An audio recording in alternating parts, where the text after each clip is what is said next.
इस कहानी की शुरुआत होती है न्यूयॉर्क से, जहां पर रॉबिन मोनरो नाम की एक लड़की को दिखाया जाता है जो एक बहुत बड़ी फैशन मैगजीन में एडिटर है। उसकी लाइफ बहुत बिजी है। रॉबिन का एक बॉयफ्रेंड भी है जो उसे रात को डिनर पर बुलाता है और कहता है कि हमें आज 3 साल हो चुके हैं। मैं चाहता हूं कि हम मेनकटी आइलैंड पर चलें, जो कि साउथ पैसिफिक ओशन में, वहां पर हम अच्छा टाइम गुजारेंगे। उसकी बात को सुनकर रॉबिन खुश हो जाती है और अब ये दोनों उस आइलैंड पर जाने के लिए एक प्राइवेट प्लेन को हायर करते हैं, जिसके पायलट का नाम क्वेन होता है। लेकिन यहाँ से निकलने से पहले क्वेन की गर्लफ्रेंड भी इन्हें ज्वाइन कर लेती है। जल्दी ये मेनकटी आइलैंड पर पहुंच जाते हैं, जहाँ पर पहले से ही बहुत ज्यादा लोग होते हैं जो यहाँ पर अच्छा टाइम गुजार रहे हैं। यहाँ आकर रॉबिन भी बहुत खुश होती है और उसी रात को रॉबिन का बॉयफ्रेंड फ्रैंक उसे शादी के लिए प्रपोज करता है, जो सुनकर वो बहुत खुश हो जाती है। अब अगली सुबह रॉबिन के बॉस का कॉल आता है, जो रॉबिन से कहती है कि तुम्हें जल्द से जल्द वापस आना होगा, क्योंकि हमारे पास एक बहुत बड़ा फैशन शो आया है। हम चाहते हैं कि तुम उसे कवर करो, इसके बदले तुम्हें प्रमोशन मिलेगा। रॉबिन को इस शो की इम्पोर्टेंट का पता है, इसीलिए वो पायलट क्वेन के पास जाती है और कहती है कि तुम मुझे यहाँ से एक दूसरे आइलैंड पर ले जाओ जहाँ पर मुझे कुछ काम है। लेकिन पायलट क्वेन उसे मना कर देता है। लेकिन जब वो उसे पैसों का लालच देती है तब वो एग्री हो जाता है। वहीं रॉबिन के बॉयफ्रेंड फ्रैंक को जब ये बात पता चलती है तो वो उससे नाराज हो जाता है, पर रॉबिन उसे समझाती है कि जल्दी मैं काम खत्म करके वापस लौट आऊंगी, इसके बाद हम अच्छा टाइम स्पेंड करेंगे। और अब वो क्वेन के साथ उसके पुराने प्लेन से यहाँ से दूसरे आइलैंड के लिए निकल पड़ती है। और जब ये ऊपर हवा में होती है तब इनका प्लेन एक थंडर स्टॉर्म में फंस जाता है। क्वेन मदद के लिए रेडियो से कांटेक्ट करता है, पर ठीक उसी वक्त इनके प्लेन के विंग पर एक बिजली गिरती है, जिससे इनका कनेक्शन टूट जाता है। रॉबिन बहुत ज्यादा डर जाती है, इसलिए वो अपनी एंजाइटी पिल्स खाती है, जिसका वो ओवरडोज ले लेती है, इसलिए वो अब बेहोश हो रही है। ये सब देखकर क्वेन को बहुत गुस्सा आता है। साथ ही वो देखता है कि उसके प्लेन का पेट्रोल भी खत्म होने वाला है। हालांकि वो वापस लौटना चाहता था, पर अब उसके पास इतना फ्यूल नहीं है कि वो वापस उसी आइलैंड पर जा सके जहाँ से ये दोनों के दोनों आए हैं। इसीलिए वो तय करता है कि पास के आइलैंड पर वो अपनी प्लेन को लैंड करेगा। और अब वो उस आइलैंड पर पहुंच जाता है और जब लैंडिंग होती है तो उसका प्लेन एक पत्थर से टकराता है, जिससे इनका प्लेन रुक जाता है। अगली सुबह जब तूफान पूरी तरह से शांत हो जाता है तो क्वेन अपने प्लेन के पास बैठा होता है। वहीं हमें रॉबिन को दिखाया जाता है, जिसके ऊपर अभी भी उसकी दवाओं का असर है, पर वो जल्दी से होश में आ जाती है। वो क्वेन से पूछती है कि क्या प्लेन ठीक है। वो कहता है कि नहीं, इसका गियर टूट गया है, जिसे मैं रिपेयर नहीं कर सकता। हमें यहाँ पर मदद का इंतजार करना होगा। उसकी बात सुनकर रॉबिन बहुत ज्यादा गुस्से में आ जाती है। वो कहती है कि मुझे मेरे पैसे वापस करो जो मैंने तुम्हें इस सफर के लिए दिए थे। क्वेन को उसकी बातों पर बहुत गुस्सा आता है, क्योंकि इन दोनों की जान खतरे में है। इसीलिए वो उसके पैसे फाड़ कर उसके हाथ में देता है और अब इन दोनों को यहाँ पर अपने लिए एक शेल्टर बनाना होगा, साथ ही एक हेल्प का निशान भी, ताकि कोई आसपास से या ऊपर से गुजरे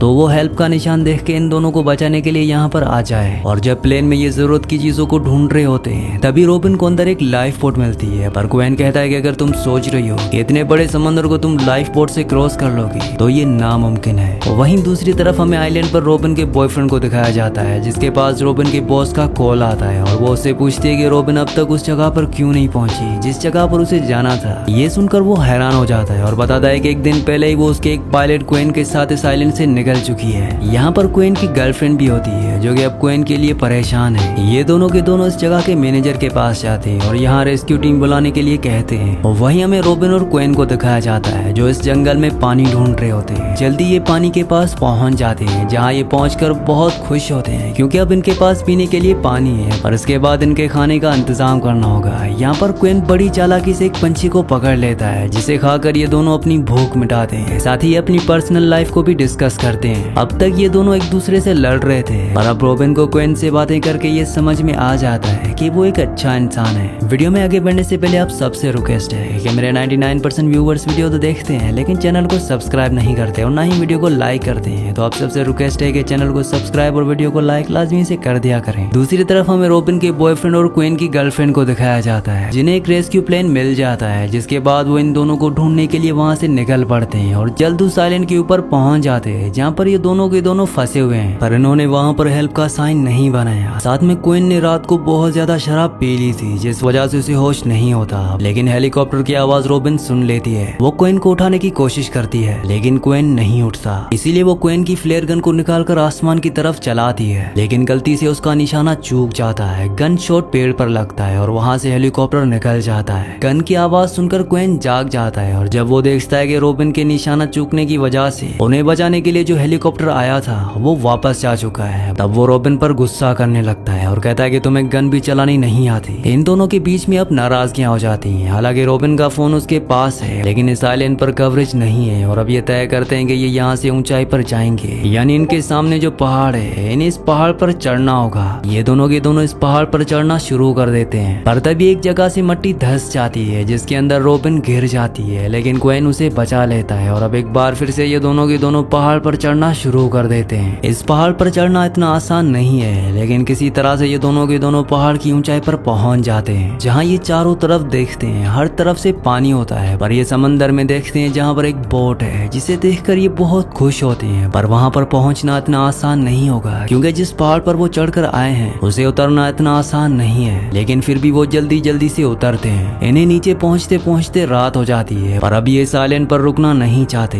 इसीलिए अब जो लाइट बोट होती है उस लाइट बोट से ये यहाँ से निकल जाते हैं। पूरी रात ये बोट को चलाते रहते हैं। अगली सुबह ये उस दूसरी बोट पर पहुंच जाते हैं जिसे क्वेन और रॉबिन बहुत खुश हैं। और तभी रॉबिन अपनी दूरबीन से देखती है कि शिप में कुछ आदमी है, एक आदमी को मारकर पानी में फेंक रहे हैं। क्वेन समझ जाता है कि ये पायरेट्स हैं जो समंदर में दूसरे लोगों को लूटते हैं, इसीलिए वो रॉबिन से कहता है कि इन्हें इशारा मत करो। और अब पायरेट्स उन्हें देख चुके होते हैं, इसलिए पायरेट्स का जो लीडर होता है वो अपने लोगों को इन दोनों को पकड़ने के लिए भेजता है। क्वेन रॉबिन से कहता है कि हमें जल्द से जल्द किनारे तक पहुंचना होगा। ये किनारे की तरफ बढ़ने लगते हैं, पर इनकी जो बोट होती है उसकी स्पीड बहुत कम है। पर दूसरी तरफ जो पायरेट्स हैं वो लगातार इनके करीब आ रहे होते हैं, वो उन पर गोलियां चला रहे होते हैं, जिस वजह से इनकी जो लाइट बोट होती है जिसके अंदर एयर है उसकी एयर निकल जाती है। ये दोनों के दोनों पानी में गिर जाते हैं और किसी तरह से ये दोनों बचकर आइलैंड पर पहुंच जाते हैं, लेकिन पायरेट्स भी आइलैंड पर पहुंच चुके हैं। हालांकि ये उनसे बचने की कोशिश भी करते हैं, पर पायरेट्स इन दोनों को पकड़ लेते हैं। इन दोनों को समझ में आ चुका है कि पायरेट्स इन दोनों को मार देंगे, इसीलिए रॉबिन उनसे झूठ कहती है कि हमारे पास बहुत सारा गोल्ड है, यानी कि हमारे पास बहुत सारा सोना है जो हमने इस आइलैंड पर कहीं छुपाया हुआ है। दरअसल वो अपनी जान बचाने के लिए झूठ बोल रही होती है। पायरेट्स इनकी बातों में आ जाते हैं और कहते हैं कि हमें सोना चाहिए, और अब ये दोनों एक साथ आइलैंड में घूमना शुरू कर देते हैं। और जैसे इन दोनों को मौका मिलता है ये यहाँ से भागने में कामयाब हो जाते हैं, और पायरेट्स अब इनका पीछा कर रहे हैं। ये दोनों भागते हुए एक क्लिफ तक पहुंच जाते हैं। अब क्योंकि पायरेट्स इनके पीछे हैं इसलिए मजबूरी में इन दोनों को वहाँ से कूदना पड़ता है, लेकिन अब भी ये पूरी तरह से सेफ नहीं है क्योंकि एक बार फिर से वो तीनों के तीनों पायरेट्स इन तक पहुंच जाएंगे। ये दोनों के दोनों जंगल में भटक रहे होते हैं। तभी क्वीन को पेड़ के ऊपर एक प्लेन दिखता है जो कि वर्ल्ड वॉर 2 का है। शायद यहाँ पर ये प्लेन क्रैश हुआ होगा। क्वीन कहता है कि हो सकता है कि हमें इससे कुछ मदद मिले, लेकिन अब रात हो चुकी है इसीलिए ये दोनों वहाँ पर आग जलाते हैं। रॉबिन क्वीन से कहती है कि तुमने मेरी बहुत मदद की है, इसीलिए मैं तुम्हारी शुक्र